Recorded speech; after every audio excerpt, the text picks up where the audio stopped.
Hello বন্ধুরা, ফিরে এলাম আপনাদের জন্য একটি নতুন আইটেম।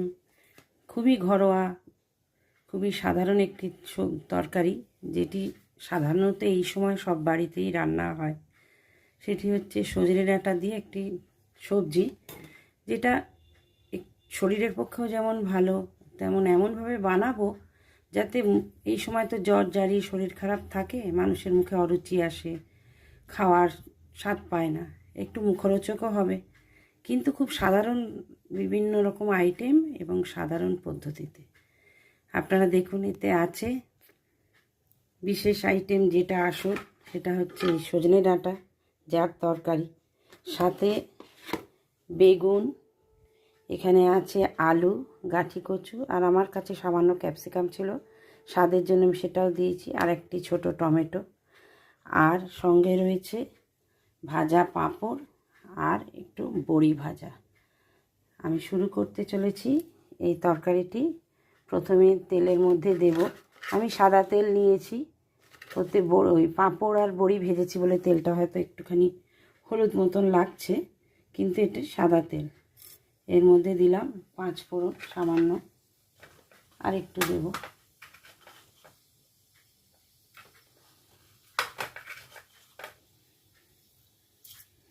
পাঁচ ফোড়নটা দিলে তরকারির টেস্টটা খুব ভালো লাগে।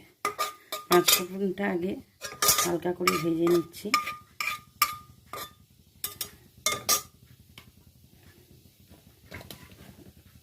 এরপরে 5 ফোড়নটা দেখুন ভাজা হয়ে গেছে, এর মধ্যে দিলাম আলু, গাঠি কচু আর ক্যাপসিকামটা।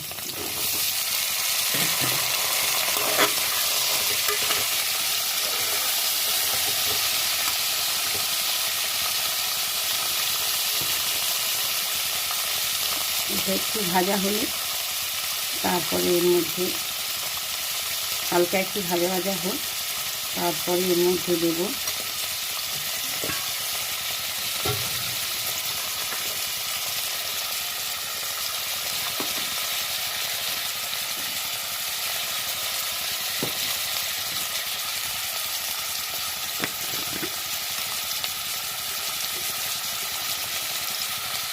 সামান্য একটু নুন দিচ্ছি, পরে ওপর থেকে আর একটু দেবো প্রয়োজন মতো।